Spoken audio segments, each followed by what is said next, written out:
Hello, teacher. May I come in, please? I need to talk to you. Who is it? Never mind. Come in. I'm not busy now. Good morning, teacher. I'm sorry to bother you. I just wanted to know when the exam will be. Don't worry. Your final exam will be the next week. I suppose on Thursday or Friday. Alright. Thank you. I will study hard to get a good score. Take care. Maurice, wait a minute. Are you okay? You look a little down. What happened? Well, do you remember I told you I was going to have an interview? To get a new job. Sure. You were very excited about that. I suppose you didn't get it, did you? No, I didn't. I needed to make a presentation in English, but I couldn't. I failed at that. I couldn't overcome my fear of speaking in English. Damn. I see. But you were practicing a lot. I remember I even helped you with that. I know, but I couldn't. Every time I want to speak in English, I don't know what happens to me. I get scared. I can write, listen, read or even speak, but just like this. No more. When I have to speak in front of other people or make an important presentation, I just can't. Don't worry. You're learning English and that's part of that process. And now I'm gonna help you with that, okay? Believe it or not, I know a lot about that. I might look young, but I have been teaching English for more than 15 years. I didn't know that. Yes, please. Help me overcome my fear of speaking English. Speaking a foreign language can be overwhelming. And it's mainly because you're forced to get out of your comfort zone and risk failure in order to improve. Instead of feeling like the confident and capable human you usually are in your native tongue, you're thrown back to the time when you couldn't express yourself fluently. Like when you were a child.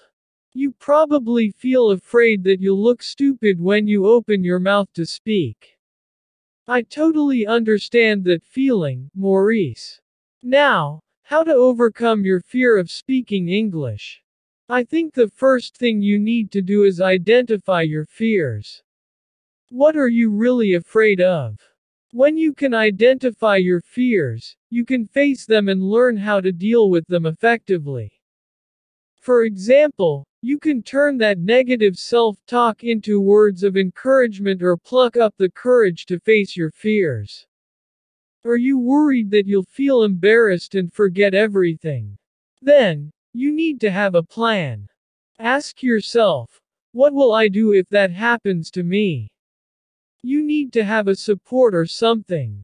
It can be, to take some seconds to remember what you were talking about, or a paper. The idea is to think of the worst case scenario. To prepare yourself as much as possible. It won't prevent you from making mistakes and forgetting, but it can help you overcome that fear. Also, before you start a conversation, why don't you try talking to yourself first? Try to explain to yourself that there is no real reason to be scared. Start the conversation without fear.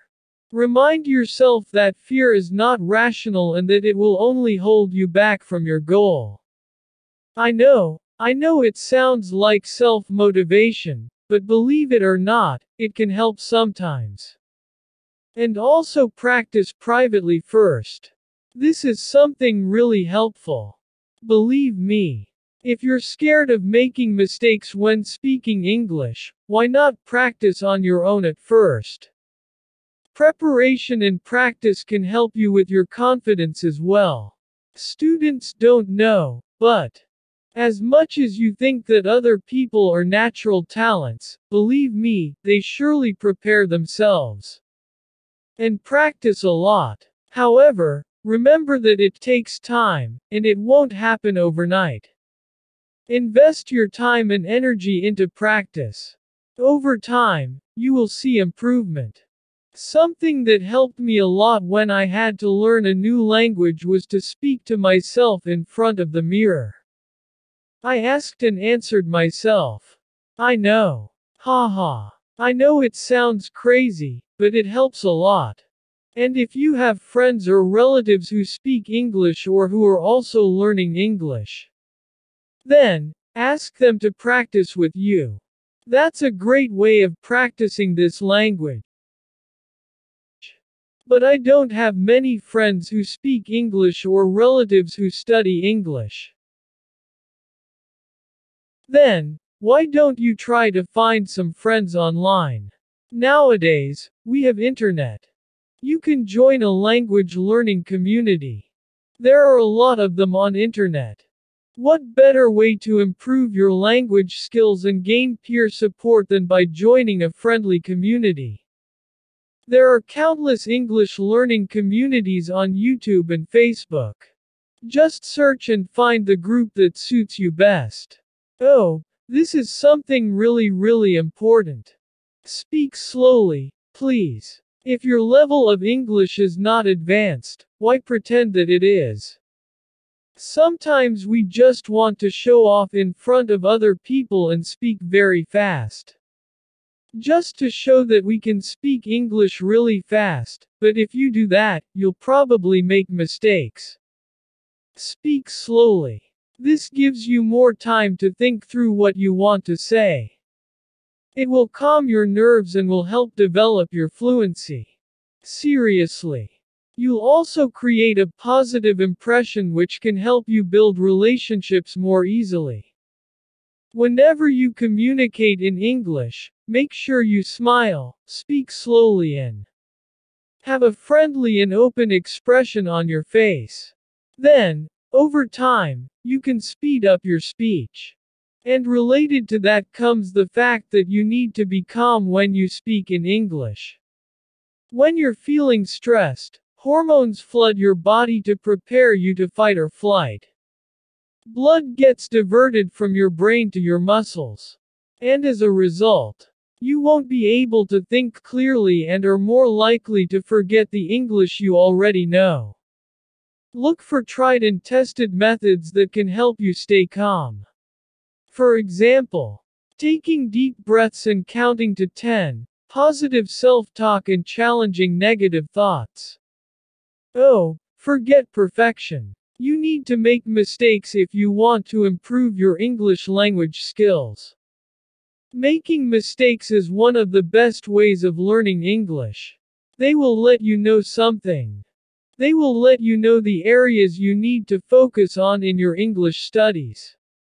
It's simple. If you're not making mistakes, you're not growing. Remember that. And what I consider is also really important is that when you make mistakes, just keep speaking.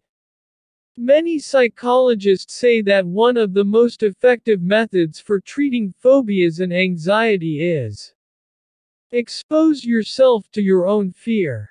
Little by little, of course. You should understand, the more we do something, the less fear we have towards it. So perhaps my best advice to overcome the fear of speaking English is to speak it regularly. The more you speak in English, the more confident and comfortable speaking English will become for you. So, no matter how silly you feel making mistakes when speaking English, you just keep speaking it. Even if you do it wrongly. I'm sure you could overcome your fear. So, with these tips, do you think I will finally overcome my fear of speaking in English? Then, will I be able to get a better job? And because of that, to earn more money? Well, these tips are important, and yeah, they will help you overcome your fear of speaking English. But you also need to work hard on it. Practice every day and many other things. Fantastic. Thank you so much, teacher. You are the best. Can you give me more tips about how to improve my English, please? They're really helpful. Sure, but maybe some other time. Now, we ran out of time. Maybe in a next video. Of course, only if our subscribers want another video about tips to improve your English. I'm sure they want it. They will let us know on the comments. Right. Dear listeners, I hope you like this conversation. If you cool and improve your English a little more, please subscribe to the channel and share this video with friends. And if you want to support this channel, you can join us or click on the Super Think button. Thanks.